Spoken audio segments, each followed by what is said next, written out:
오래전부터 나는 일찍 잠자리에 들어왔다.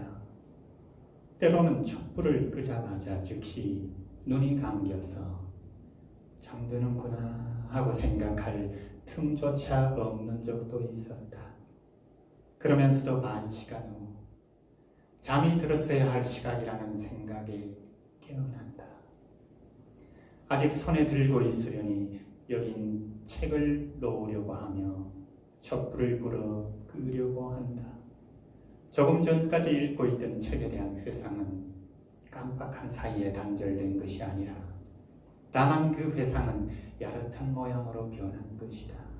곧 책에 나온 성간, 사중주, 프랑스와 1세를 비롯한 모양으로 변한 것이다.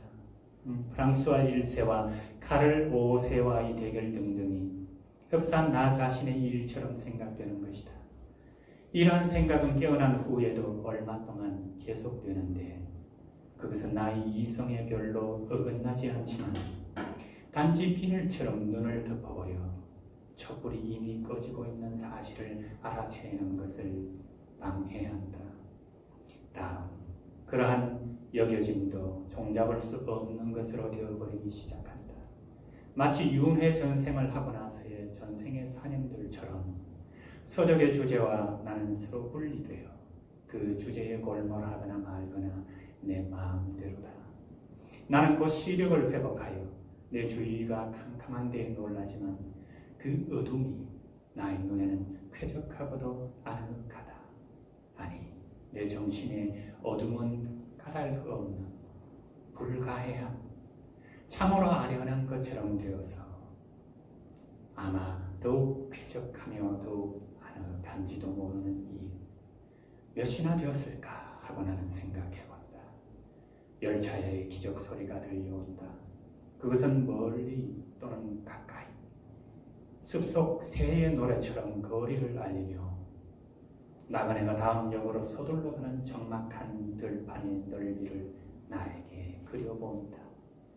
나그네가 걸어가는 오솔길은 새로운 고장, 익숙하지 않은 행위, 아직도 밤의 고요 속에 뒤쫓아오는 남의 집 등잔 밑에서 나누던 최근의 잡담이나 작별 인사, 머지않은 귀가의 기쁨 따위에서 일어나는 흥분 때문에 그의 추억 속 깊이 새겨지리라.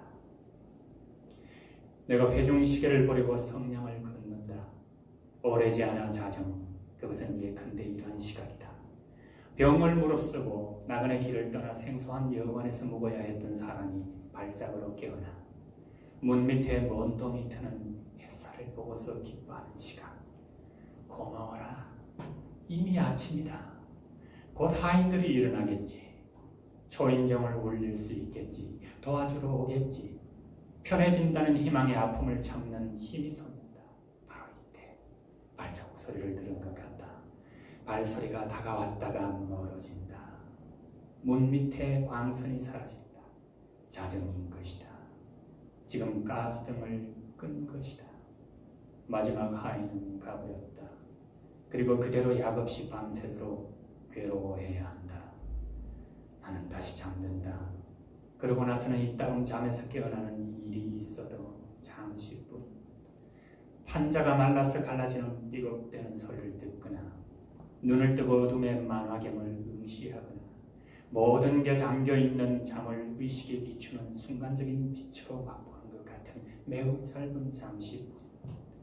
세간과 방, 그 밖에 여러 가지. 나도 그 한 부분에 지나지 않지만 그러한 모든 게 잠겨있는 잠의 무감각에 금세 합치고 만다. 그런가 하면 잠자는 동안 두 번 다시 돌아오지 않는 어린 시절의 어느 시기로 쉽사리 들어가 그 무렵의 유치한 공포, 종조부가 나의 보수머리를 잡아당길 때에 느낀 공포와 같은 것을 다시 느낀다. 때로는 이브가 아담의 한쪽 갈빗대로부터 태어났듯이 한 여인이 내가 잠자는 동안에 바르지 못한 자세를 취한 넓적다리에서 태어나기도 한다. 그 여인은 바로 내가 맛보려고 했던 기쁨에서 이루어진 것인데 나는 그 여인이 나에게 기쁨을 주리라고 상상한다. 나의 몸은 그 여인의 몸 안에서 나의 체온을 감촉, 가였어. 그것과 합치려고 하다가 깨어난다. 내가 지금 막 헤어진 그 여인에 비하여 다른 인간은 매우 소원하게 생각된다. 나의 볼은 그녀의 입맞춤에 아직 뜨겁고 몸은 그녀의 몸집 무게로 빡짝지근하다.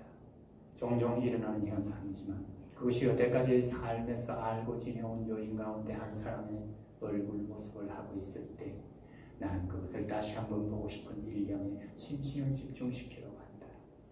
마치 오래 바라던 도시를 제 눈으로 보려고 길 떠나는 사람들, 멍상의 매혹을 현실 세계에 맛볼 수 있다고 상상하는 사람들처럼 차츰차츰 그녀에 대한 추억은 사라지고 나는 어느 결에 내 꿈의 아가씨를 망각하고 만다.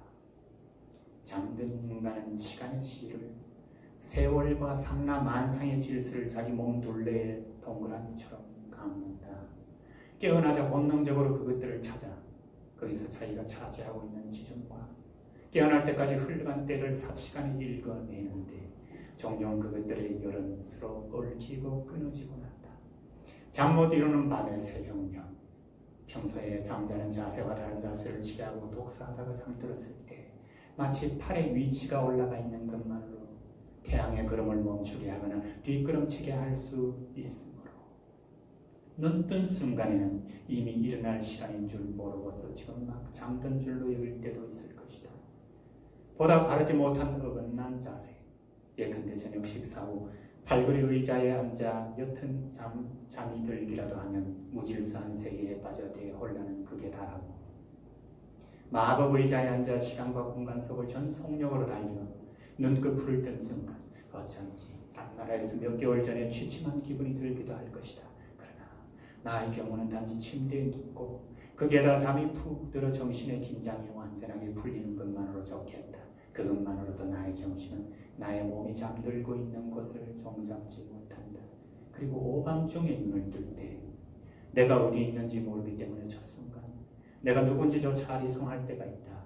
나는 동물 내부에서 꿈틀거리고 있는 것 같은 극히 단순한 원시적인 생존감을 갖고 있을 뿐 내 사상은 혈거인의 그것보다도 더 빈곤하다. 그러나 이러한 때 추억, 지금 내가 있는 곳에 대한 추억이 아니고 지난날 내가 산 적이 있는 곳 또는 가본 적이 있는 것 같은 두세 곳의 추억이 하늘의 구원처럼 이 몸에 하강하여 혼자서는 빠져나올 수 없는 험으로부터 이 몸을 건져준다. 나는 삽시간에 문명의 몇 세기를 뛰어넘는다. 그리고 첫째로 석유 등장, 다음에는 기시 접힌 셔츠 따위들이 어렴풋이 눈에 비치는 영상에 의해서 자아의 본래 모습이 점차로 꾸며져 나간다.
이렇듯 밤중에 깨어나 콩브레를 회상할 때 오랫동안 나에게는 몽롱한 어둠 가운데 윤곽이 뚜렷이 드러난 반짝이는 일종의 담벼락 면밖에 떠오르지 않았는데 그것은 번쩍하는 성광신호의 불꽃 또는 어떤 조명등이 건물의 한 모퉁이만을 비추고 다른 부분을 칠흑 같은 밤 속에 그대로 잠그고 있는 것과 흡사했다. 그 반짝이는 한 모퉁이의 꽤 널따란 바닥에는 작은 객실, 식당, 무의식 중에 나의 슬픔을 만들어낸 스완시가 이르는 어두컴컴한 오솔길의 어귀, 그 자체가 매우 좁고도 일그러진 절단부와 남은 부분의 입체를 구성하고 있는 계단, 발 딛기도 무서운 첫 계단을 향할 때 지나가는 현관방이 있었다. 그리고 꼭대기에는 엄마의 출입문이 낸 유리 기운 문이 있는 작은 복도가 달린 나의 침실. 한마디로 말해 언제나 같은 저녁 시간에 내가 보는 무대 장치.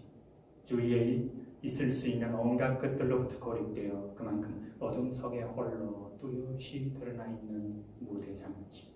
내가 옷 갈아입는 비극에 꼭 필요한 무대 장치다. 회상에 있어서 콩불에는 마치 얇은 한 개의 계단으로 이어진 2층에 지나지 않았던 것 같기도 하고, 콩불에는 마치 저녁 7시 시각밖에 없었던 것 같기도 하다. 사실을 말하자면 묻는 이가 있다면 콩불에는 다른 것도 다른 시간도 있었다고 나는 대답할 수 있었으리라. 하지만 그런 것은 단지 의지에 대한 기억, 이지의 기억에 의해서 회상되는 것이며 그 기억이 주는 과거에 대한 정보는 참된 과거를 무엇 하나 간직하고 있지 않기 때문에 그것의 의지에 콩불에 그밖에 것을 생각하고 싶은 마음은 결코 갖지 않았으리라. 그러한 모든 것은 실제로 죽고 만 것이다. 나로서는 영영 죽었는가 그런지도 모르겠다. 이러한 모든 것은 모두 우연에 달려있다. 그리고 두 번째 또 하나의 우연, 곧 우리의 죽음이라는 우연은 흔히 첫 번째 우연이 가져다주는 은혜를 오래도록 기다리는 것을 우리에게 허락하지 않는다. 우리의 과거도 마찬가지다. 과거의 환기는 억지로 그것을 구하려고 해도 헛수고요. 지성의 온갖 노력도 소용없다. 과거는 지성의 영역 밖, 그 힘이 미치지 못하는 곳에 우리가 꿈에도 생각하지 못했던 어떤 물질적인 대상 안에 숨어 있다. 이러한 대상을 우리가 죽기 전에 만나거나 만나지 못하거나 하는 것은 우연에 달려있다. 나에게서 나의 취침의 비극과 그 무대, 그 밖의 것은 하나도 콩불에 존재하지 않게 된 지 오랜 세월이 흘러간 어느 겨울날, 내가 집에 들어오자 어머니가 좋아하는 나를 보고 내 습관과는 반대로 차를 조금 들게 해주마고 제의한 적이 있었다. 나는 처음에는 거절했다가 무슨 까닭인지 모르지만 생각을 고쳐 마시기로 했다. 어머니는 나를 과자를 가지러 보냈다. 가리비에 가느다란 홈이 난 조가비 속에 흘려넣은 구운 듯한 잘고도 통통한 프티트 마틀렌이라고 하는 과자였다. 그리고 이었고 우중충한 오늘 하루와 음산한 내일의 예측에 풀죽은 나는 마들렌 한 조각이 부드럽게 되어가고 있는 차를 한 숟가락 기계적으로 입술로 가져갔다. 그런데 과자 부스러기가 섞여있는 한 모금의 차가 입천장에 닿는 순간 나는 소스라쳤다. 나의 몸 안에 이상한 일이 일어나고 있는 것을 깨닫고 뭐라고 형용하기 어려운 감미로운 쾌감이 왜 따로 어디에선지 모르게 솟아나 나를 휩쓸었다. 그 쾌감은 사랑의 작용과 같은 투로 귀중한 정수로 나를 채우고 그 즉시 나로 하여금 삶의 무상을 아랑곳하지 않게 하고 삶의 재앙을 무해한 것으로 여기게 하고 삶의 짧음을 착각으로 느끼게 했다니, 차라리 그 정수는 내 몸속에 있는 것이 아니라 그것은 나 자신이었다. 나는 나 자신을 범용한 우연한 죽음을 면하지 못하는 존재라고는 느끼지 않게 되었다. 어디서 이 힘찬 기쁨이 나에게 올 수 있었는가? 기쁨이 차와 과자의 맛과 이어져 있다는 것은 느낄 수 있었지만 그런 것을 한없이 초월하고 있어서 도저히 같은 성질의 것이 아닌 듯 싶었다. 어디서 이 기쁨이 왔는가? 무엇을 뜻하고 있는가? 어디서 파악하느냐?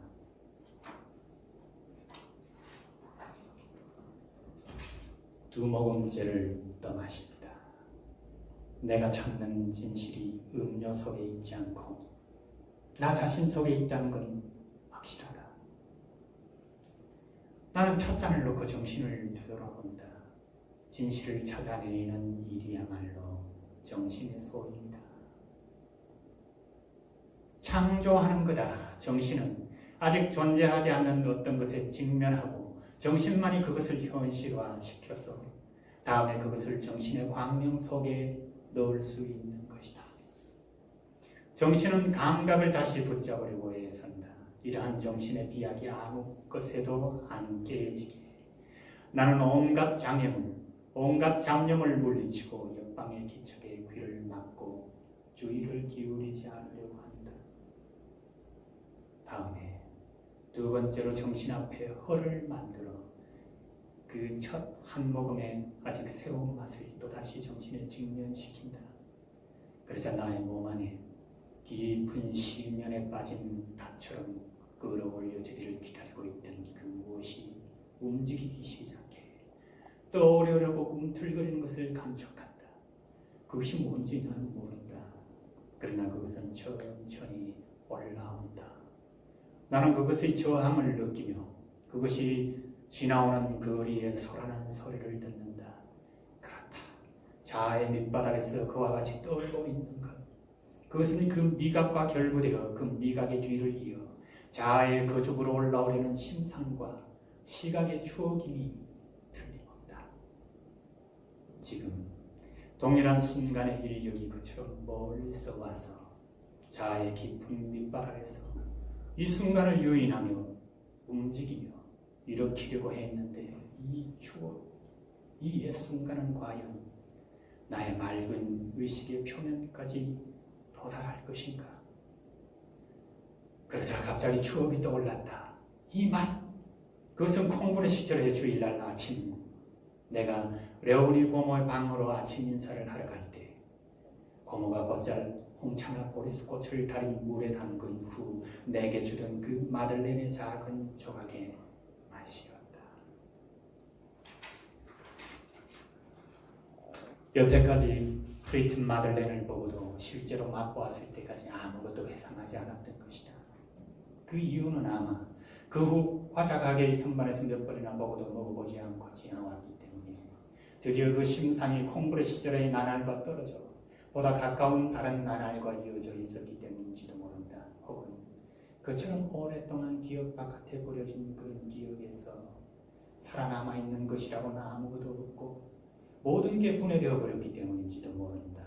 사물의 형태 또한 근엄하고도 숫정은 스커트 주름에 쌓여 그토록 풍부하고 육감적인 과자의 작은 조각이 같은 모양도 없어지거나 잠들어버리거나 하여 의식에 또다시 결부될 만한 팽창력을 잃고 만 것이다.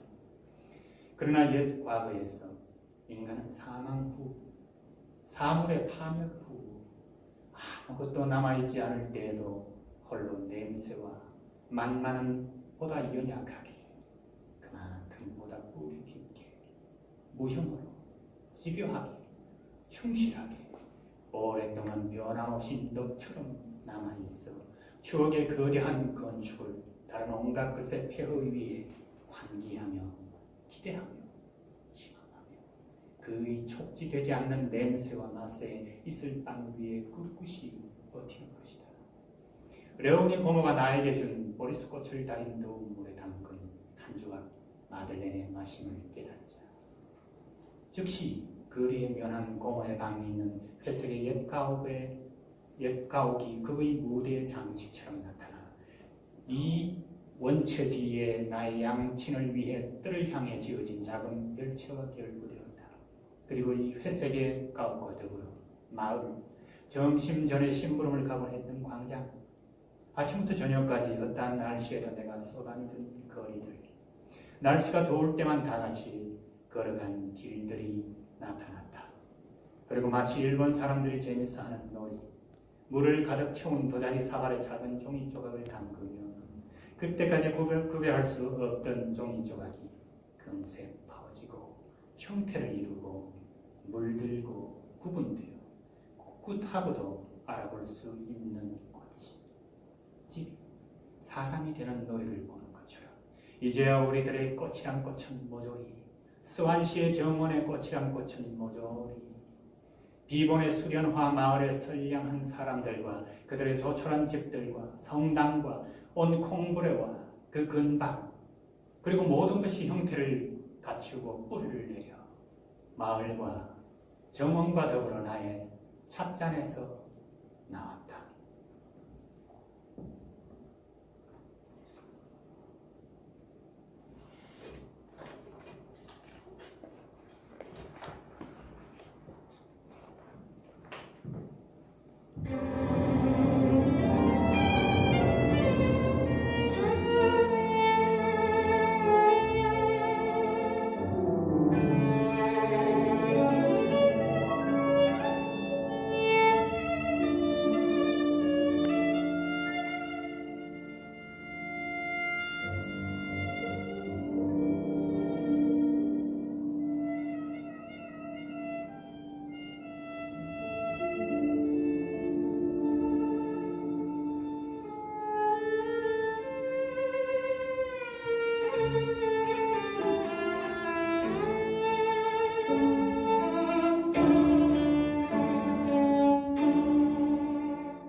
어떤 때는 비가 내리기 시작한다. 우리가 안경 가게의 진열창에 걸려있는 습독의 인형을 보고 걱정하던 비다. 빗방울은 마치 날개를 가지려니 하고 나는 철새처럼 촘촘히 줄지어 하늘에서 내려온다. 빗방울은 서로 떨어지지 않는다. 빗발이 세게 쏟아지는 동안에도 마구 오는 게 아니라 저마다 자기의 장소를 차지하면서 뒤이어오는 것을 이끌기 때문에 하늘은 이 빗방울로 해서 제비가 돌아갈 때보다 더 어두컴컴해진다.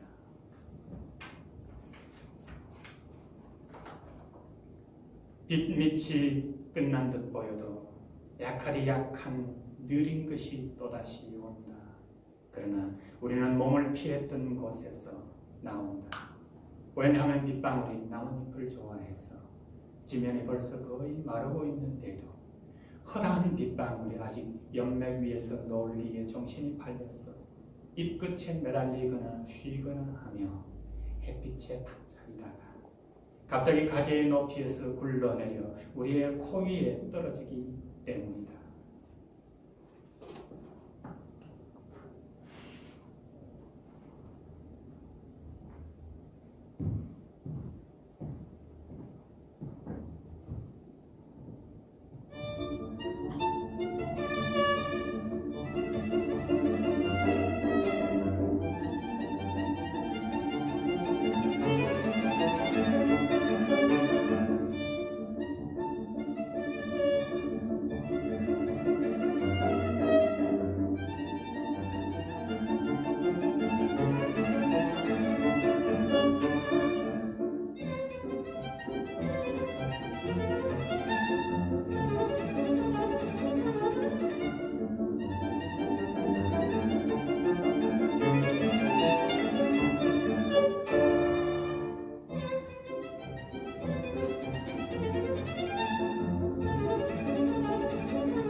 창을 두드리자 알아챈 그녀는 응답하고 나서 반대쪽 입구로 나와 그를 맞이한다.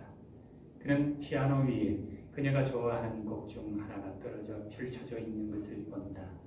예를 들어 장미의 왈츠 또는 타글리아 피코의 불쌍한 미치광이. 이 곡들은 오데트가 미리 써놓은 유언에 의하면 그녀의 장례식에 연주하기로 되어 있는 것이었는데 그는 이 따위 대신에 뱅케이오의 소나타를 쳐주기를 그녀에게 부탁한다. 오데트는 피아노를 잡아서 트랙에 쳤으나 우리들 마음속에 남아있는 어떤 작품의 가장 아름다운 형상이란 흔히 서투른 손가락으로 고르지 못한 피아노에서 연주되어 나오는 마르지 못한 음을 초월한 형상이다. 이 소악절은 스완에게는 그가 오데트에게 품고 있는 연정과 계속해 결합해 나간다. 이 연정이 그가 아닌 남들에 의해서는 인식되지 않는 것, 외부에 무엇하고도 상응되지 않는 그 무엇이라는 것을 그는 잘 알고 있었다. 오데트 곁에서 보낸 시간에 큰 가치를 부여한다는 것은 그녀의 자질로 보아 틀린 생각이라는 것도 알아채고 있었다. 때문에 스완의 음을 실리주의적인 지성이 단독 지배하고 있을 때 그는 이와 같은 가상의 기쁨 때문에 지적 이익과 사회적 이익을 희생시키는 걸 그만두고 싶을 때가 자주 있었다. 그러나 이 소학절은 스완이 그것을 듣자마자 금세 그의 몸 안에 소학절에 필요한 공간을 마음대로 열어 스완의 영혼의 균형에 변화가 일어나곤 했다. 영혼의 여백은 어떤 즐거움을 위하여 남겨지고 그 즐거움 또한 외부의 무엇하고도 교감하지 않았지만 그것은 사상의 즐거움처럼 순 개인적인 것이 아닌 대신에 구체적인 사물을 능가하는 현실로서의 스완이 받아들이지 않을 수 없게 했다. 미지의 매혹에 대한 갈망, 이것을 이 소학절이 그의 마음속에 눈뜨게 하면서 이 갈망을 채워줄 뚜렷한 그 무엇도 그에게 가져다 주지 않았다. 그래서 소학절에 의해서 물질적인 이해에 대한 걱정이나 온갖 인간에게 가치 있는 인간적인 고려가 말살되어 있는 스완의 영혼의 그 부분을 이 갈망이 공백 그대로 두고 있어 거기에 오데트의 이름을 기입하는 일은 자유였다. 게다가 오데트의 애정이 약간 모자라거나 실망을 주는 듯한 감이 드는 곳에 소학절에 매우 어려워서 그 신비스러운 정수를 혼합시켰다. 이 소학절을 듣고 있는 동안 스완의 얼굴을 보면 호흡을 더 깊게 해주는 이 편을 복용하고 있는 중이라고 말할 만한 모습이었다. 음악이 그에게 준 기쁨, 오래지 않아 그의 몸 안에 확실한 욕망을 낳게 하려고 하는 기쁨이야말로 그러한 순간에 그가 여러 가지 향기로 경험하는 기쁨과 과연 비슷했다. 다시 말해 본시 우리에게 인연 없는 어떤 세계에 우리가 접촉할 때 느꼈던 기쁨과 비슷했는데 그것은 우리의 눈에 보이지 않기 때문에 무형처럼 생각되고 또 이지로는 이해하기 어렵고 단지 하나의 감각으로밖에 이루어지지 못하는 것이어서 뜻없는 것으로 생각되는 것이다. 그 눈이 아무리 회화 감상에 뛰어나더라도 그 정신이 아무리 풍속 관찰에 예리하더라도 그 눈, 그 정신이 지울 수 없는 삶의 무미건조한 일상을 영구히 지니고 있는 스완으로서 인류와는 관계없는 피조물, 논리력을 박탈당한 소경의 피조물, 그의 환상으로 빚어진 일각수와 비슷하며 오로지 청각으로만 세상을 지각하는 가공의 피조물로 변신되었다고 느끼는 것은 크나큰 안식이며 신비스러운 재생이었다. 스완은 자기의 지성이 거기까지 내려갈 수 없는 어떤 뜻을 소학절에서 찾았으므로 영혼에 그치적거리는 추리력의 온갖 옷을 벗기면서 그리고 소학절의 음의 은근한 여과기 속의 영혼을 홀로 통과시키면서 얼마나 괴이한 도취를 느꼈던가. 이 악절의 감미로운 바닥에 깔린 고통스러움, 은밀히 완화되지 않고 있는 듯이 생각되는 고통스러움을 그는 알아채기 시작했으나 그것을 고통스럽게 생각하진 않았다. 설사 악절의 사랑이란 뜻없는 것이라고 말한들 게이하랴. 그의 사랑은 그처럼 강했는데 그는 이 악절이 펼치는 애수와 더불어 유희한다. 그의 마음 위에 애수가 지나간다. 그러나 그의 행복감을 더 깊게, 더 감미롭게 해주는 애무처럼 그 애수가 지나가는 것을 느끼는 것이었다. 그는 오데트에게 이 악절을 10차례, 20차례 연주시켰다. 동시에 그녀가 그에게 입맞춤을 빼놓지 않고 하기를 요구하면서 입맞춤마다 다음에 입맞춤을 부른다. 아, 사랑의 첫 무렵에 입맞춤은 얼마나 자연스럽게 생겨나느냐. 그것은 비비대기 치면서 우글우글 나온다. 1시간 동안에 서로 주고받은 입맞춤은 오래 들꽃처럼 새지 못할 것이다. 그런데 그녀가 이 몸을 풀어주지 않으시면서 어떻게 피아노를 치라고 하시죠? 한 번에 둘 다 할 수는 없어요. 어느 쪽을 원하시죠? 이 악재를 타기를 아니면 사이좋게 애무하기를 하고 말하면서 그만두려고 하는 그런 성난 기색을 보이고 그녀는 까르르 웃어대며 그 웃음이 입맞춤의 비로 변해 그의 얼굴 위에 쏟아진다. 또는 그녀가 침울한 기색으로 그를 바라보아 그는 보티첼리의 모세의 생애 화면에 그려질 만한 얼굴을 다시 보며 그 얼굴을 화면 속에 배치하고 그게 필요한 만큼 오데트의 목을 기울게 한다. 그리고 그가 15세기로 거슬러 올라가 시스티나 성당의 벽에 데트랑프로 그녀를 그려냈을 때도 그녀가 그대로 피아노 옆에 있습니다. 언제라도 포옹되고 점유되기를 대기하고 있다는 의식, 그녀가 물성을 갖고 현존한다는 의식이 어찌나 강하게 그를 도취시켰던지. 눈은 아찔아찔해졌어. 모조리 아기 삼킬 듯이 턱을 팽팽히 하고서 이 보티첼리의 처녀에게 덤벼들어 그 볼을 움켜잡는다. 그리고 일단 그녀와 헤어진 후에도 기억 속에 그녀의 채취 또는 윤곽의 어느 특징을 깜빡 잊고 가져가지 못했다는 구실로 되돌아와 그녀에게 다시 입맞춤하고 나서 그는 무게사륜 마차를 타고 곧장 집으로 가는 도중 이렇듯 자기에게 날마다 방문을 허락해주는 오데트에게 감사한다.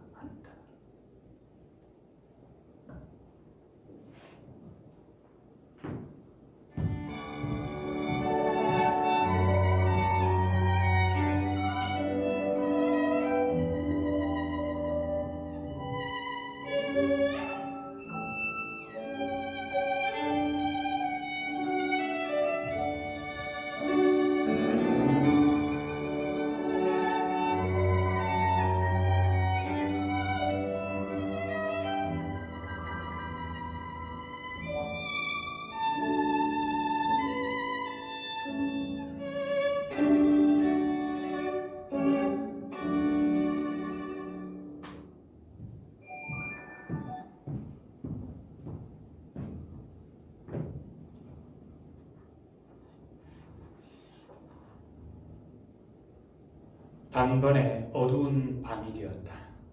경종이 울렸다. 마을 사람들이 불에 쌓인 집집에서 뛰어나와 후다닥 뛰며 지나갔다. 스와는 쏴 밀려왔다가 부서지고 나는 물결 소리와 동시에 가슴 속에서 불안에 똑같이 기세 사납게 뚝딱거리는 고동을 들었다. 단번에 가슴의 고동의 속도가 배로 됐다. 형용할 길 없던 가슴 아픈 구역질을 느꼈다. 온몸이 까맣게 탄 농부 하나가 지나치며 냅다 소리 질렀다. 오덴트가 놈하고 어디로 밤새러 갔는지 샤를리스한테 물으러 가자. 샤를리스가 전에는 오데트와 곧잘 함께 지냈고 오데트도 샤를리스한테는 뭐든지 말했으니까 연놈이 불을 지른 거다. 스완을 깨우러왔어. 주인님 8시에 올시다. 이발사가 와 있는데 아까 1시간 후에 다시 오라고 일러놨습니다. 하고 말한 것은 그의 시중군이었다. 그런데 이런 말은 스완이 잠겨있는 잠의 물결 속에 들어왔어. 들어와도 마치 한 줄기 햇살이 물바닥에 비쳐 굴절을 만들어내듯이 그 굴절 작용을 받지 않고서는 그의 의식까지 이르지 못했다. 그와 마찬가지로 조금 전에 울린 초인종 소리가 그의 잠의 신연에서 경종의 울림이 되어 화제의 사파를 지어냈던 것이다. 그동안에 그가 눈앞에 보고 있던 광경은 먼지처럼 날아갔다. 그는 눈을 뜨고 마지막으로 멀어져가는 바다의 물결 소리를 들었다. 뺨을 만져보았다. 젖어있지 않았다.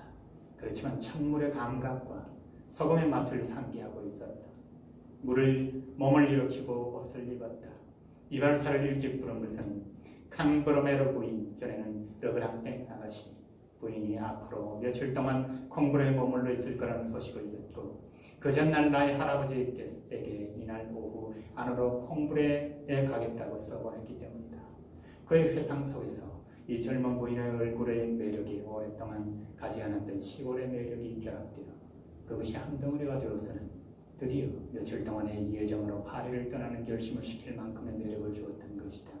우리를 어떤 사람들과 대면하게 하는 여러 우연사는 우리가 그 인물을 사랑하는 시기와는 일치하지 않고 그 시기의 전후에 삐죽 나오면서 사랑이 시작되기 전에 일어나기도 하고 사랑이 끝난 후 되풀이되기도 하는 것이어서 우리의 삶에서는 후에 가서 우리의 마음에 든 운명을 타고난 사람이 첫 출현은 그때 나중에 생각해보면 우리 눈에 일종의 예고 또는 전조로서 값어치를 가져다 줍니다.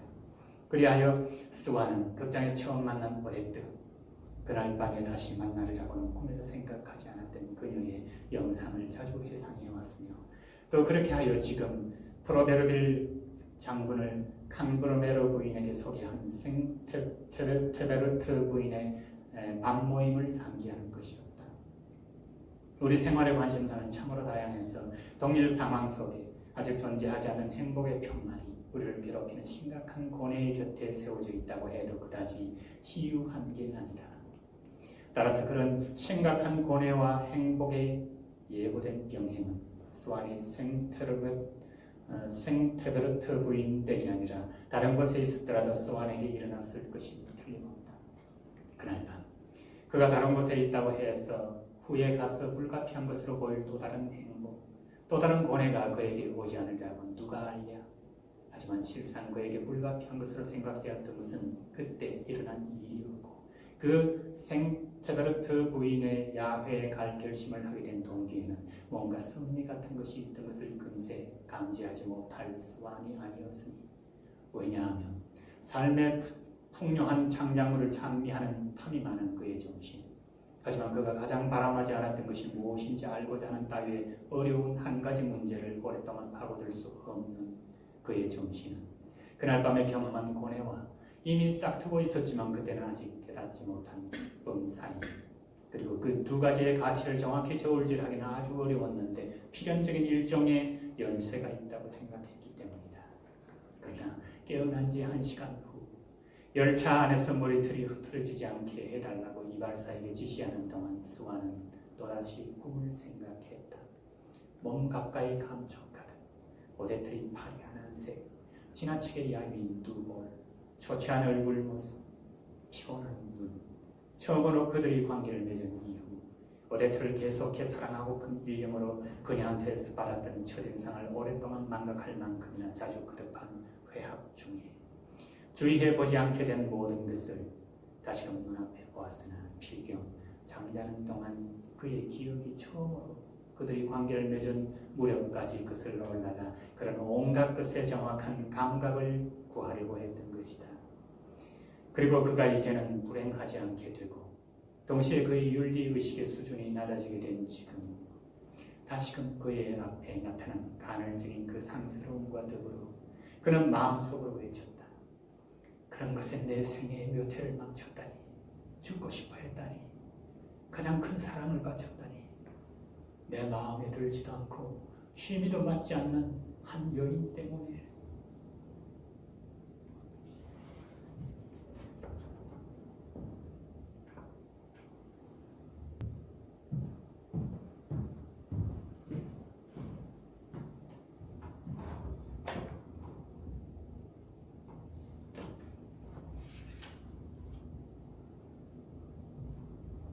그 무렵 덴마르크 그리트의 가로수길을 스완 부인과 더불어 산책했을지도 모르는 신사들의 머리 위에 이제는 그때 모양의 회색의 실크 해트가 보이지 않을 뿐더러 다른 어떤 모자도 보이지 않았다.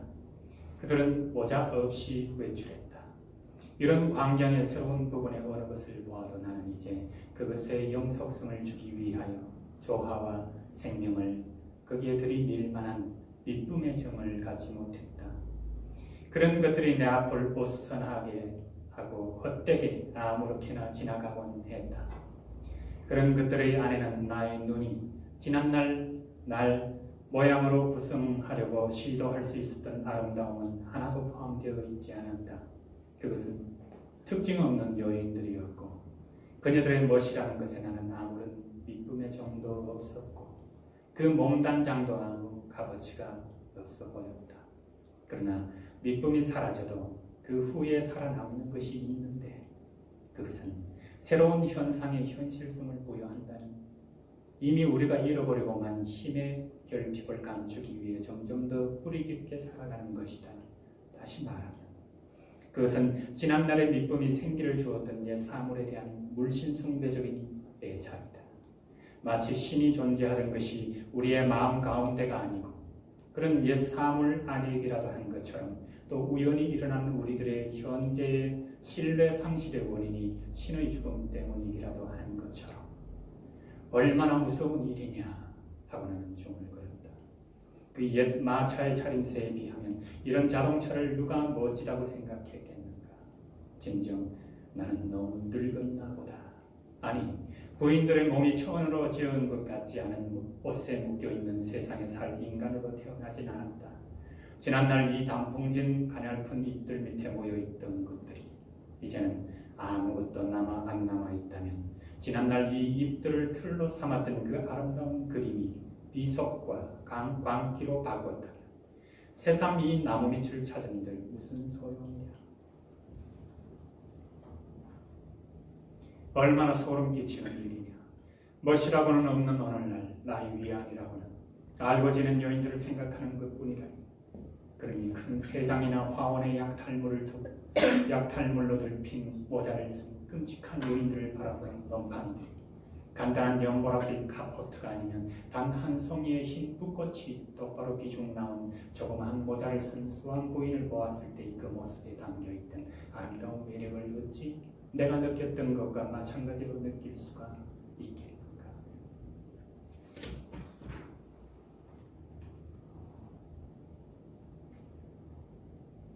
바람이 그랑라크의 잔물길을 일으키고 있었다. 자연의 호수 라크처럼 커다란 새들이 빠르게 부하를 날아다녔다. 자연의 숲 부하처럼. 그러다가 날카로운 외침을 지르면서 한 마리 또 한 마리 큰 뜻갈나무 위에 앉았다. 그 뜻갈나무는 갈리아의 무당과를 쓰고 도도나의 성렵의 존엄을 가지고 이 변경된 숲의 인기척 없는 공허를 알리는 듯 싶어 동시에 인간의 감각을 통해서 지각 안 되는 것의 기억 속의 장면에서는 기억 자체에서 오는 매력이 항상 없어질 것이어서 그런 장면을 현실 세계에서 구하는 건 모순이라고 더 똑똑하게 나에게 이해시켜 주었다. 내가 전에 감지하던 현실은 이제 존재하지 않았다. 스완 부인이 같은 몸단장으로 같은 시간에 오지 않는 것만으로도 큰 거리의 모습이 달라지기에 충분했다. 우리가 안지 오래된 곳들은 단지 공간의 세계에 속하는 것만이 아니다. 단지 우리가 편의상 공간의 세계에 배치할 따름이다. 그런 곳들은 그 당시에 우리의 삶을 구성하던 잇달린 인상 가운데 있는 얇은 한 조각에 지나지 않았던 것이다. 어떤 형상에 대한 회상이란 어떤 한순간에 대한 그리움에 지나지 않는다. 가옥들도 길도 큰 거리도 덧없는 것. 세월처럼